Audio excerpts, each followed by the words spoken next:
À l'occasion de la crise, de la mutinerie, ou plutôt de la Mashkirovka de Wagner, le 24 juin 2023 en Russie, le président Vladimir Poutine, président de la Fédération de Russie, a depuis lors clairement revendiqué Wagner comme étant la création de l'État russe. Il a même donné l'état des financements qui ont été versés par l'État russe pour que existe la compagnie militaire privée, la compagnie de mercenaires Wagner. Autrement dit, en fait, le président Poutine a dit que Wagner est en réalité une compagnie militaire qui est un complément des forces de l'armée russe. Il l'a légalisé. Il l'a reconnu comme étant une force légale. Et il a dit que c'était dans le cadre d'une tactique et d'une stratégie que cette reconnaissance n'avait pas été affichée depuis. Et cet événement-là a échappé à plusieurs analystes politiques qui n'ont pas compris le jus qu'il fallait tirer de cette décision. Mais si le président Poutine, président de la Russie, dit que Wagner, c'est lui-même qui est le financier, que c'est lui-même qui est le vrai patron, s'il dit que Prigojine était son employé et que Prigojine travaillait sous ses ordres, s'il se met à décrire les milliards qu'ils ont versés à Wagner, s'il dit que ce sont eux qui donnaient les armes, les munitions à Wagner, le lieu, et on a même vu que c'est eux qui ont déterminé l'endroit où Wagner doit se réinstaller. Alors, si tout cela finalement amène à constater que Wagner est bel et bien une compagnie militaire reconnue par l'État russe, que c'est même une compagnie militaire de l'État russe, qui travaille avec l'État russe, un peu comme Blackwater travaille avec l'État américain, et comme de nombreuses sociétés militaires privées travaillent avec les gouvernements français, britanniques. Il n'y a pas de gouvernement occidental qui ne travaille pas quelque part dans le monde avec une société militaire privée. Et ce sont ces SMP-là qu'on appelle en même temps les mercenaires. Il ne faut même pas que vous vous trompiez. SMP veut dire mercenaires. Des gens qui vendent des services militaires, bien souvent à des États. OK. Maintenant, je viens au point qui m'intéresse en tant qu'analyste politique africain. Mais qu'est-ce que le gouvernement centrafricain a dit depuis quand on l'accusait de passer des accords avec Wagner? Et le gouvernement centrafricain disait, moi je ne suis pas avec Wagner, je suis avec la Fédération de Russie. Qu'est-ce que le gouvernement malien a dit depuis? Quand on accusait le Mali, le Mali est en train de se mettre avec Wagner, le Mali dit, je ne suis pas avec Wagner. J'ai passé des accords de coopération militaire avec la Fédération de Russie. Alors aujourd'hui, que la Fédération de Russie dit que Wagner, c'est elle-même. Que vaut l'accusation qui a été formulée contre le Centrafrique? Accusation qui a été formulée contre le Mali. Accusation qui a été formulée contre le Burkina. Comme quoi, ils étaient hors la loi parce qu'ils coopéreraient avec Wagner. Cette accusation vole en fumée, puisque la Russie assume la paternité de Wagner. Est-ce qu'on peut encore accuser aujourd'hui le Mali de soi-disant coopérer avec Wagner? Le Mali n'a jamais coopéré avec Wagner. Le Mali a signé un accord de coopération et de défense avec la Russie. Alors si la Russie choisit du personnel primaire et du personnel secondaire dans le cadre de cet accord, ça c'est le problème de la Russie, ce n'est pas le problème des Maliens. Les Maliens ne cherchent pas à regarder dans les yeux de quelqu'un comme ça quand il est russe pour savoir, ah, toi tu es plutôt Wagner. Non, non, non. Un russe est un russe pour les Maliens. Pour les Centrafricains, la question ne se pose pas non plus. Le Centrafrique a signé un accord de coopération et de défense avec la Russie.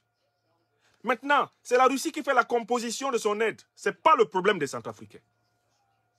Mais de la même façon, Blackwater est intervenu en Irak aux côtés de l'armée américaine, mais ce ne sont pas les Irakiens qui ont appelé Blackwater. C'est parce que Blackwater est une compagnie militaire américaine que Blackwater accompagne les États-Unis dans leurs opérations en Irak. Oui ou non? Donc, je voulais quand même, pour ainsi dire, boucler ce débat sur les histoires de Wagner. Quand j'ai dit ici par plusieurs fois que la question Wagner n'intéressait pas les Africains, les gens ne m'ont pas écouté. Aujourd'hui, vous comprenez que j'avais aussi raison. Cette question n'intéresse pas les Africains. Ce n'est pas le problème des Africains. Les Africains cherchent à avoir des partenaires pour s'émanciper contre le terrorisme, le néocolonialisme, l'impérialisme et les dictatures. Je recommence. Le problème Wagner n'intéresse pas du tout les Africains. Les Africains cherchent à se libérer du terrorisme, du néocolonialisme, de l'impérialisme et des dictatures pour pouvoir organiser leur continent de telle façon qu'ils puissent vivre de leurs richesses. C'est aussi simple pour les Africains. Donc, le Mali, là, ils ne connaissent pas Wagner. Hein. Maintenant, c'est le président Poutine lui-même qui a dit que Wagner, c'est lui. Que Wagner, c'est la Fédération de Russie. Il a même proclamé que Wagner, là, ce sont des héros en Russie. Ce n'est pas nous, les Africains, qui avons dit ça. Il hein. ne faut pas venir manger notre piment dans votre bouche. Votre piment dans notre bouche. Comme on dit à Abidjan. Ce n'est pas nous qui disons ça. C'est le président de la Fédération de Russie. Alors, le Centrafrique a un accord de défense avec la Russie. Quand la Russie compose ses effectifs pour les envoyer en Centrafrique, ça c'est le problème de la Russie. Les Centrafricains ne sont pas là pour dire, celui-là, c'est un militaire de l'armée classique ou bien c'est un militaire de la SMP Wagner. Ce n'est pas le problème des Centrafricains. Les Centrafricains veulent qu'on ne les attaque plus dans leur village, qu'on ne les tue plus qu'à dos. Les Centrafricains veulent qu'on ne brûle plus leurs plantations. Les Centrafricains veulent qu'on les laisse vivre de leurs richesses réelles et faramineuses. C'est tout ce qu'ils veulent et ils se battent pour ça. Les Maliens, là, ils ne cherchent pas à savoir, ah, ce Russe-là, c'est plutôt un Russe Wagner ou bien c'est plutôt un Russe de l'armée classique. Pour les Maliens, Russe égale Russe. Et ils n'ont signé des accords qu'avec l'État russe. L'État russe fait sa composition, il fait la composition de ses forces, il fait la composition de sa coopération avec l'Afrique de manière souveraine. Ce n'est pas le Mali qui compose les troupes russes, c'est la Russie. Dans le cadre d'un accord avec les Maliens. Et aujourd'hui, avec le recul du temps, vous voyez que le président Touadéra, le président Assimi Goïta ou le président Ibrahim Traoré avaient raison. Ils ont raison. Et nous avons eu raison depuis de dire que nous, Africains, on n'est pas intéressés par ce problème de Wagner. J'ai dit comme le chef de Minta dans mon village, dans mon pays natal, le chef de Minta, à qui on tendait un seau noir pour combattre soi-disant le virus de la Covid-19. Il a dit ça ne m'intéresse pas. Nous, Africains, le débat, vous savez, c'est Wagner, les Russes qui sont là, ils sont Wagner ou ils ne sont pas Wagner, ça ne nous intéresse pas, on s'en fout. Et on s'en fout à raison, parce que toutes les autres puissances ont des armées qui travaillent avec des sociétés militaires privées. Et les Africains ne leur ont jamais fait de procès pour ça. Et on n'a jamais fait de procès à un pays africain qui a en son sol une armée laquelle travaille avec des compagnies militaires privées, c'est-à-dire des sociétés de mercenaires.